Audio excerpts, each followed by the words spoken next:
Saya Tifal Solesa melanjutkan Kompas Petang, Saudara. Bakal calon gubernur Jakarta Ridwan Kamil memberikan doa yang terbaik bagi Anies Baswedan yang gagal maju di Pilkada tahun ini. RK menyebut dirinya dengan Anies hanya beda takdir. Usai sahabatnya batal menjadi peserta Pilkada, Ridwan Kamil memberikan doa terbaik bagi Anies Baswedan. Namun mantan Gubernur Jawa Barat itu bungkam saat ditanya perihal campur tangan pihak lain dalam Pilkada dan menjegal Anies. RK maju di Pilgub Jakarta 2024 sebagai bakal calon gubernur berpasangan dengan Suswono yang diusung Koalisi Indonesia Maju Plus. Ya, intinya saya mendoakan yang terbaik apapun itu. Pak Anies sahabat saya, takdir kita berbeda, apapun itu yang terbaik buat beliau. Ada kekecewaan nggak Bang Emil nggak bisa berkompetisi dengan campur tangan? Pak Anies? Gimana Pak? Sudah cukup ya, makasih.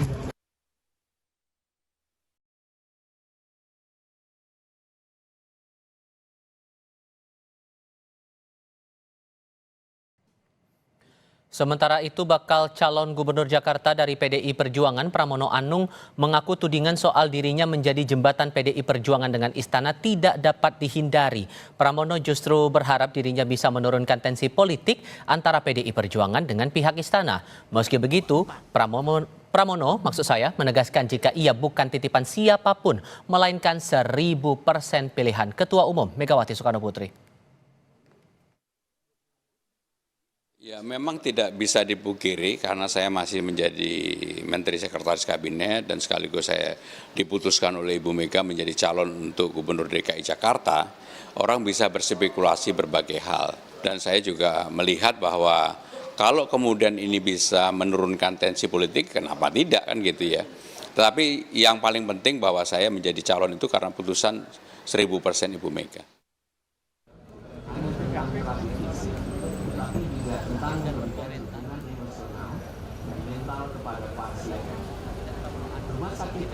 Sebagai jembatan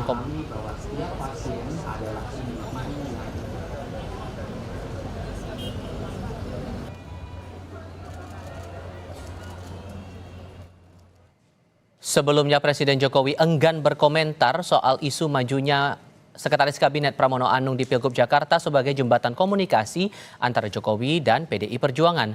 Meski begitu, Jokowi memaklumi majunya Pramono akan menimbulkan banyak spekulasi.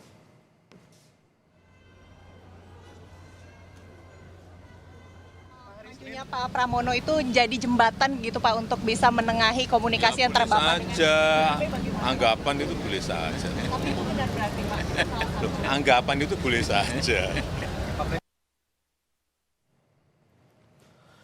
Selain diisukan sebagai jembatan komunikasi antara PDI Perjuangan dengan Jokowi, sosok Pramono Anung yang maju di Pilgub Jakarta juga memunculkan dugaan Pramono berpotensi mencairkan hubungan antara PDI Perjuangan dengan Presiden terpilih Prabowo Subianto. Kami akan bahas hal ini bersama politisi PDI Perjuangan Guntur Romli, lalu ada juga politisi Partai Gerindra Immanuel Ebenezer, dan Direktur Eksekutif Indikator Politik Indonesia Burhanuddin Muhtadi. Selamat sore semuanya, apa kabar? Selamat sore, Mas Guntur. Terima kasih semuanya sudah hadir dalam diskusi kami kali ini. Saya mulai ke Mas Burhan dulu. Oke, PDIP pada akhirnya menunjuk nama Seskap Pramono Anung sebagai Cagup Jakarta, tapi tetap saja ada kesan walaupun kemudian itu ditepis oleh Pak Pramono bahwa Pak Pramono ini maju ini sebagai pintu masuk PDI Perjuangan untuk mendekat ke Prabowo Subianto. Sejauh mana Anda menangkap adanya dugaan itu? Ya, kesan itu tidak bisa terelakkan. Karena sosok Pramono Anung yang relatif dekat ya dengan Pak Jokowi, tapi saat yang sama beliau juga sangat dekat dengan Ibu Mega, jauh lebih dekat dengan Ibu Mega dan PD Perjuangan ketimbang Pak Jokowi kalau dilihat dari sisi waktu ya. Mas Pram sudah aktif di PD Perjuangan sejak 27 tahun lalu, sementara dengan Pak Jokowi membantu kurang lebih 9 tahun lebih ya. Jadi belum terlalu lama sebenarnya. Tetapi kedekatan Mas Pram dengan Pak Jokowi memang tak terelakkan. Karena posisi Menseskap itu itu posisi nomor 3 ya. Setelah RI 1, kemudian Menseknek, kemudian Menseskap. Dan Mas Pram sangat sering mendampingi Pak Jokowi. Tetapi lagi-lagi, Tifal, dalam soal keputusan, saya mengamini 100% ini adalah keputusan Ibu Mega sebagai Ketua Umum PDI Perjuangan. Bahwa terjadi perbedaan itu sangat terlihat antara mereka yang menginginkan Mas Anies untuk diusung oleh PDI Perjuangan sebagai bagian dari kepentingan politis sekaligus strategis dalam rangka untuk mengimbangi kekuasaan, ya, karena Mas Anies adalah representasi atau antitesis istana, dan saat yang sama juga secara elektoral lebih menjanjikan ketimbang kader internal yang lain. Tapi sisi lain juga ada sosok Ahok yang merepresentasikan kepentingan ideologis dan pentingnya kaderisasi. Dan kalau kita lihat sejarah Ibu Mega, Tiffal, yang paling diutamakan dalam konteks pencalonan itu bukan elektoral, tetapi faktor ideologis. Dan Anies jelas tidak lolos tes ideologis di sini. Karena tidak ketemu antara faksi ideologis dengan faksi aliansi politis strategis, Mas Pram menjadi jalan tengah. Nah, kalau kemudian muncul kesan bahwa Mas Pram menjembatani kepentingan istana dengan Ibu Mega, ya namanya juga kesan, nggak bisa terelakkan. Tetapi buat saya ini adalah kepentingan dan sekaligus keputusan 100% dari Ibu Mega. Oke, karena berkali-kali juga nih Mas Guntur dari kader PDIP kan bilang, terutama yang terakhir saya paham itu Bang Deddy Sitorus bilang sudah tutup buku lah, tidak ada cerita lagi soal antara PDIP dengan Jokowi. Nah, dengan adanya dugaan ini apakah benar kemudian ditunjuknya Pak Pramono maju di Pilgub Jakarta ada upaya PDIP mau buka lembaran baru berpolitik di pemerintahan baru ke depan, di pemerintahan Pak Prabowo Subianto? Mas Guntur? Kesan itu bisa saja muncul. Saya ingin mengamini apa yang disampaikan oleh Mas Burhan tadi ya. Pada sosok Mas Pram memang sosok yang humble, sosok yang terbuka, bisa membangun komunikasi dengan siapapun. Maka bagi kami ini adalah citra positif untuk Mas Pram yang di last minute diputuskan maju di Jakarta.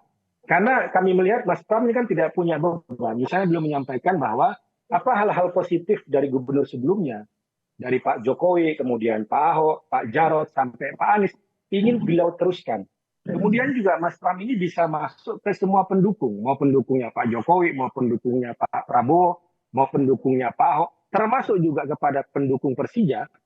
Mas Pram selalu mengatakan bahwa saya adalah Persija. Nah, kalau kita melihat tweet-tweetnya yang lama dari Mas Pram, dan ini bagi kami merupakan suatu keuntungan dan citra positif bahwa Mas Pram ingin membangun politik yang riang gembira, yang tidak penuh dengan tensi yang sangat tinggi, dan itulah yang menjadi citra positif dari Mas Pram.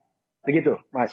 Oke, kalau dari Bang Noel sendiri ini melihatnya sosok Pak Pramono Anung, ini betul-betul bisa menjadi jembatan komunikasi antara PDI Perjuangan dengan Pak Prabowo Subianto nanti ya?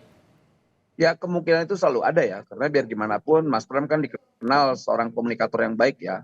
Apalagi beliau ini politisi senior, ya pengalaman politiknya cukup luar biasa, lantas kemudian daya resistensinya nggak terlalu tinggi dimanapun semua kelompok.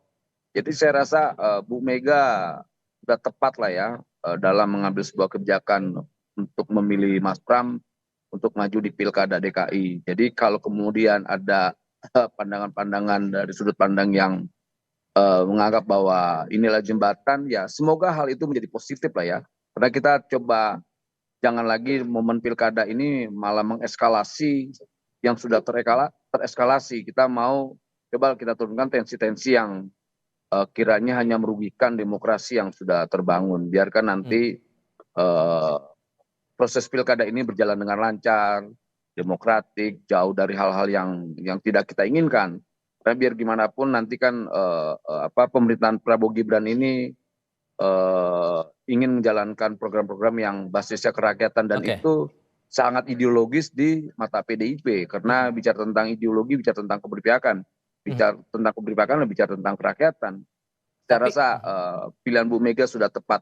Semoga Mas Pram bisa menjadi jembatan yang baik lah untuk komunikasi politik ke depan antara Pak Jokowi, Prabowo dan sebagainya. Nah, komponen anak bangsa lah.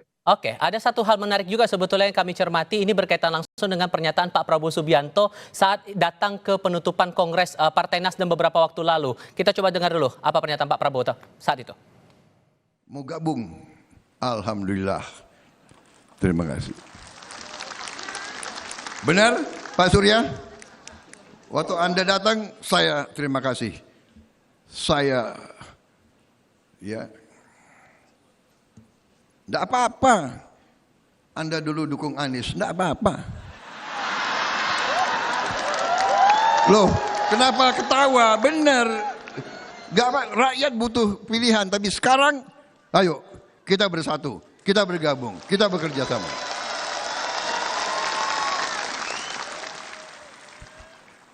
Sama, PKS, ayo terima kasih, bergabung, ya kan? PKB, terima kasih, bergabung, jangan pergi lagi tapi bergabung, terima kasih. Sekarang aku nunggu, ya kan? Mana yang mau gabung lagi? Pak Prabowo katanya lagi nunggu satu parpol lagi untuk masuk ke koalisi pemerintahan yang baru. Jadi maksudnya Pak Prabowo ini ditujukan ke siapa? Apakah PDI Perjuangan, Bang Noel? Tapi jawabnya nanti ya, kita jeda sebentar. Kami segera kembali. Kami masih berdiskusi bersama Guntur Romli dari PDI Perjuangan, kemudian Immanuel Ebenezer dari Partai Gerindra, dan Burhanuddin Muhtadi dari Indikator Politik Indonesia. Atas pernyataan Pak Prabowo tadi katanya akan ada satu partai lagi yang masuk koalisi pemerintahan, Bang Noel. Jadi ini ditujukan ke PDI Perjuangan? Ya ke siapapun ya, ke semua komponen anak bangsa yang punya kepentingan untuk membangun bangsa ini lebih maju, lebih baik. Entah itu PDIP, entah siapa. Ini karena karakter Pak Prabowo kan selalu merangkul semua. Karena dia sadar diri bahwa bangsa ini harus sama-sama dibangunnya. Kemudian nanti harus ada yang mengontrol kekuasaan, itu wajib agar apa? Demokrasi kita tidak ugal-ugalan gitu loh. Jadi saya rasa pilihan yang terbaik adalah menjaga Republik harus bersama. Tidak bisa Seberapa tidak. besar sebetulnya harapan agar PDI Perjuangan mau gabung ke pemerintahan berikutnya, Bang Noel? Ya sangat besar lah ya. Apalagi kita lihat hubungan Prabowo dan Bu Mega ini kan seperti hubungan adik kakak. Itu orang sudah tahu lah sejarahnya, nggak ada yang bisa nutup-nutupin lah. Mau seapapun nggak mungkin bisa ini antara adik dan kakak kok. Antara Prabowo dan Bu Mega susah sekali untuk apa coba memecah konflik antara kedua tokoh ini. Makanya sampai sekarang ini Pak Prabowo sangat menghormati Bu Mega sebagai tokoh, kemudian seorang pimpinan partai yang sampai detik ini ya kita lihat lah ya hubungannya bagus sekali. Kan sebetulnya hanya publik kan tidak tahu, kemudian media juga tidak tahu bahwa Bu Mega dan Pak Prabowo itu kan berkali-kali pertemuan. Gitu. Pasti mereka akan bicarakan hal-hal yang sifatnya pasti ideologis. Tidak mungkin mereka bicara tentang kekuasaan ANSI atau say hello, apa kabar Bu Mega, apa kabar Pak Prabowo, tidak. Tapi dua tokoh ini pasti bicara tentang langkah-langkah bangsa ini ke depan, apa yang harus dilakukan atas kontribusi PDIP seperti apa, lantas secara ideologis mau seperti apa juga. Karena biar gimana pun seorang Prabowo itu sosok yang satria lah. Dia tidak mau, apalagi Pak Prabowo kan dinarasikan selama ini orang yang gimana apa. Nah itulah sosok negarawan. Kita sudah menemukan sosok negarawan ke depan ini Pak Prabowo. Jadi kalau Mas Guntur ngeresponnya gimana tuh? Ada harapankah kemudian untuk bisa bergabung ke pemerintahan Prabowo ke depan? Ya, Mas, kami tidak mau GR dulu ya. Apakah ucapan itu disampaikan ke PDI Perjuangan? Kalau memang benar, kami menghormati ajakan itu. Tapi keputusan bergabung atau tidak, itu belum diputuskan. Itu haknya Ketua Umum Ibu Megawati. Dan biasanya juga kalau keputusan soal masuk dalam pemerintahan dan tidak, biasanya diputuskan juga dalam Kongres. Yang penting menurut kami adalah bagaimana kita menjaga kualitas demokrasi saat ini. Salah satu hasil dari Rakernas kelima kemarin bulan Mei itu adalah tanggung jawab PDI Perjuangan untuk menjaga kualitas demokrasi dalam arti ada check and balances. Jadi tidak boleh semuanya masuk dalam pemerintahan tanpa pengawasan. Misalnya dalam analogi yang sederhana, kita ingin membangun sebuah bangunan, jangan semuanya jadi tukang yang bekerja untuk membangun. Harus ada yang mengawasi, harus ada yang jadi mandor, harus ada yang menjadi pengawas. Nah, dalam konteks saat inilah bahwa PDI Perjuangan lebih melihat kepada soal menjaga kualitas demokrasi. Sehingga ada komitmen bahwa PDI Perjuangan akan tetap berada oposisi di luar pemerintahan, Mas Guntur? Itu belum diputuskan, Mas. Belum diputuskan apakah mau di luar. Kita kan nggak mau pakai istilah oposisi atau non-oposisi ya. Dalam sistem kenegaraan kita yang juga disampaikan oleh Ibu Mega, ini kan soal di dalam atau di dalam pemerintah, di luar atau di dalam pemerintahan. Nah itu belum diputuskan. Itu haknya Ketua Umum untuk memutuskan. apakah nanti PDI Perjuangan itu akan mengirim menteri misalnya ke kabinet atau tetap berada di luar pemerintahan, kita menjaga, mengawasi melalui parlemen, melalui DPR. Dan biasanya sampaikan tadi, keputusan penting seperti itu biasanya diputuskan dalam kongres yang akan datang pada tahun depan. Disitulah posisi PDI Perjuangan akan ditetapkan. Apakah di dalam pemerintahan atau di luar pemerintahan. Tapi kalau dari hasil Rakernas, kita ingin menjaga kualitas demokrasi dengan tetap ada check and balances. Karena berbahaya suatu pemerintahan kalau tidak ada yang mengawasi. Oke, kalau Mas Burhan menangkap dua pernyataan tadi dari Bang Noel dan juga Mas Guntur, nih peluangnya PDIP akan tetap stay oposisi atau di luar pemerintahan, atau ada peluang untuk bergabung ke pemerintahnya Pak Prabowo? Menurut saya sih masih ada peluang ya buat PDI Perjuangan untuk masuk ke dalam, dan itu bertemu dengan ambisi Pak Prabowo yang cenderung pengen mengangkut seluruh kekuatan politik untuk masuk ke dalam pemerintahan. Nah, saya termasuk orang yang tidak setuju ya, dengan posisi Pak Prabowo untuk mengajak seluruh kekuatan bergabung. Karena sekarang saja dengan 8 partai yang lolos PT, itu hanya PDI Perjuangan yang tinggal di luar. Kalau semua masuk ke dalam, itu ada banyak kerugian. Termasuk kerugian buat Pak Prabowo sendiri. Pertama adalah tidak adanya koreksi kebijakan, tidak adanya alternatif kebijakan. Dan karenanya kalau kita maju pada studi-studi, negara yang tidak ada kekuatan oposisinya itu cenderung kurang bagus performa ekonominya, karena tidak ada koreksi. Jadi pengawasan itu penting, dan salah satu ciri dari demokrasi yang terkonsolidasi adalah adanya kekuatan oposisi sebagai mekanisme checks and balance. Dan itu diperlukan. Bukan hanya untuk demokrasi, tapi juga untuk Pak Prabowo.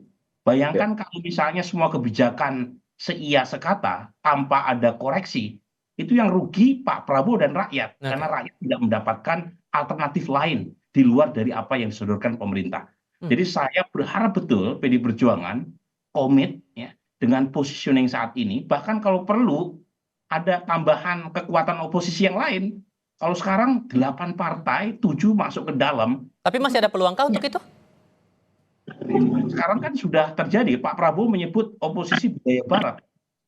Padahal kita tahu Gerindra 2009 sampai 2019 kan berada di luar tuh.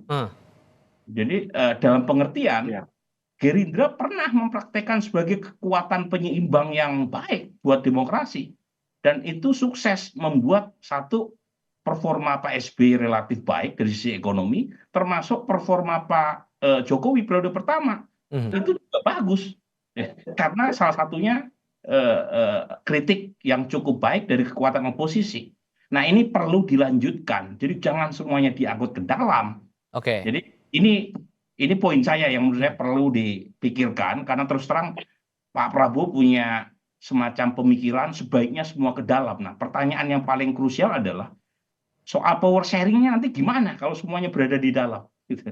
Apakah jumlah menterinya mau ditambah sampai 100? Ini kan hal-hal yang justru akan bisa menambah komplikasi ya terkait dengan pembagian kekuasaan. Sehingga Anda menangkapnya bahwa pencalonan untuk pilkada ini, terutama pilkada Jakarta ini, Mas Burhan, ada faktor eksternal juga yang dipikirkan matang-matang oleh PDI Perjuangan? Nah, saya tidak bisa menyalahkan ya kalau misalnya ada yang mengait-ngaitkan ke sana. Karena Mas Pram ini kan figur yang bisa diterima oleh banyak kalangan. Bisa diterima oleh Pak Jokowi, bisa diterima oleh Pak Prabowo, dimanapun keduanya tokoh yang sama-sama berada di dalam kabinet. Jadi majunya Mas Pram itu tidak memberikan semacam sinyal ancaman. Nah, ini yang mungkin dipikirkan juga oleh Ibu Mega. Kenapa Mas Pram yang dipilih sebagai jalan tengah, bukan Mas Anies atau bukan Pak Ahok. Tetapi poin saya, 100% keputusan Mas Pram itu bukan ditentukan oleh Pak Prabowo, bukan oleh Pak Jokowi, tetapi oleh Ibu Mega. Bahwa Mas Pram bisa menjadi jalan tengah, yaitu bonus menurut saya. Tadi ada mau ditambahkan, Mas Guntur? Jangan lupa ketika PDI Perjuangan berada di luar pemerintahannya Pak SBY, sekjennya adalah Mas Pramono Anung. Jadi ini orang bisa di semua tempat. Mau jadi di luar kabinet, jadi oposisi oke, tetap komunikasi yang baik. Mau di dalam kabinet juga oke. Jadi dua peran itu benar-benar bisa dimaksimalkan oleh sosok Mas Pram. Kalau kita melihat rekam jejaknya Mas Pramono Anung. Jadi beliau bisa saja bisa tetap berada di luar pemerintahan dengan sebagai gubernur kalau ditakdirkan oleh Tuhan dengan tetap menjaga komunikasi yang baik. Karena rekam jejaknya Mas Pram ya seperti itu. Tidak bisa dianggap bahwa beliau adalah seorang misalnya pragmatis kemudian ingin sebagai jembatan dengan pemerintah selanjutnya. Tidak, karena rekam jejak beliau adalah Sekjen PDI Perjuangan ketika berada di luar kabinetnya SBY pada waktu itu. Oke, tapi gini juga Mas Guntur, ada pandangan juga nih dengan dipilihnya Pak Pramono di Pilkada Jakarta di momen-momen terakhir, ada yang melihat bahwa PDIP ini tampaknya lagi mematangkan strategi politik jangka panjang termasuk mengamankan posisi partai di DPR RI yang menang pemilihan legislatif agar tetap berada di posisi ketua DPR. Salah nggak kalau ada yang menilai demikian? Ya, kesan itu memang ada, Mas. Dan ini yang menarik bagi saya, karena saking banyaknya asumsi-asumsi sangkaan kepada Mas Pramono Anung. Sekarang kan Mas Pramono ini kan menjadi media darling, malah semakin lama semakin dibahas. Ya mohon maaf, Mas RK malah anyep ya kan, nggak dibahas di media. Ya mungkin karena asumsi-asumsi itu, tapi seperti yang disampaikan oleh juga dari Mas Burhan tadi, dan juga disampaikan oleh Mas Pram sendiri bahwa pilihan beliau kepada Mas Pram adalah 1000% dari Ibu Mega. Kalau ditanya alasan apa yang paling benar, ya menurut saya ya paling mengerti adalah Ibu Mega. Tidak ada soal asumsi-asumsi yang belakangan itu mulai muncul, tapi untuk menjadi media darling dibahas media oke lah, tidak masalah gitu lah. Oke. Apalagi Bang Noel, karena kan beberapa waktu ke belakang ini juga kencang tersiar kabar ada upaya untuk revisi Undang-Undang MD3. Kalau Anda menangkap ada pandangan seperti itu, gimana dari Kim atau dari Gerindra melihat itu? Ya kalau pandangan kan nggak ada yang bisa menyalahkan. Nah, ya pandangan orang kan punya hak untuk menyampaikan pandangannya. Siapa yang bisa membatasi pandangan yang spekulatif di luar? Kalau kita Gerindra tetap pada fokus menjaga pemerintahan Prabowo Gibran ke depan agar lebih berjalan dengan baik ya. Kita tetap tidak mau ada hal-hal yang tidak terlalu substantif ya dalam menjalankan pemerintahannya, karena kita bicara tentang kualitas pemerintahan ke depan berbasis kerakyatan itu. Soal kemudian ada peran, ini kan bukan soal berbagi kekuasaan atau sharing power, tapi ini bagaimana kita mengambil peran masing-masing. Kemudian PDIP mengambil peran untuk di luar untuk menjaga demokrasi, itu bagus. Kita senang sekali karena demokrasi tanpa ada sebuah pengawasan ya ini kita khawatirkan ugal-ugalan nanti pemerintahnya, dan kecenderungan bisa otoriter, ditakur dan sebagainya, itu bisa terulang kembali. Nah kita berharap peran itu bisa diambil oleh PDIP. Walaupun kita berharap juga agar PDIP bisa berkontribusi dalam pemerintahan Prabowo Gibran. Peran ini yang paling penting. Peran itu kan nggak mesti harus di dalam pemerintahan. Beroposisi atau tidak beroposisi sama berkualitasnya kok. Nggak ada yang salah dalam membangun peran dalam menjaga demokrasi ke depan. Oke, singkat saja Mas Burhan, atas ada pandangan seperti ini wajar atau tidak dan kemungkinannya gimana?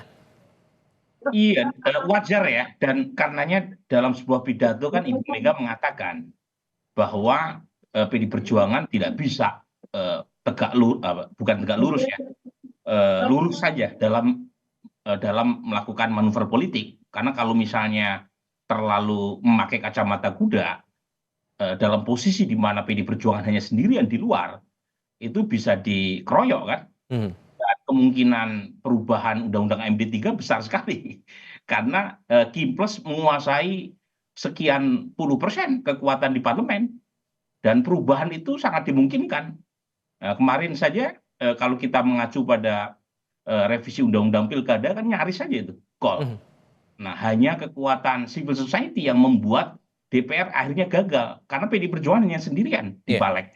Jadi poin saya perubahan Undang-Undang MD3 yang mengubah kemenangan buat partai yang lolos di Pileg sebagai nomor 1 untuk secara otomatis mendapatkan posisi ketua DPR itu secepat kilat bisa dirubah kalau konstelasi politik itu betul-betul mengcornering PDI Perjuangan, dan karenanya PDI Perjuangan mencoba bermain cantik kan, salah satunya ya mungkin dengan memunculkan Mas Pram, tokoh yang relatif bisa diterima oleh Pak Jokowi maupun Prabowo Gibran. Oke, Mas Guntur Romli, Bang Immanuel Ebenezer, Mas Burhanuddin Muhtadi, terima kasih banyak sudah hadir dalam diskusi kami kali ini. Sehat selalu semuanya. Selamat sore.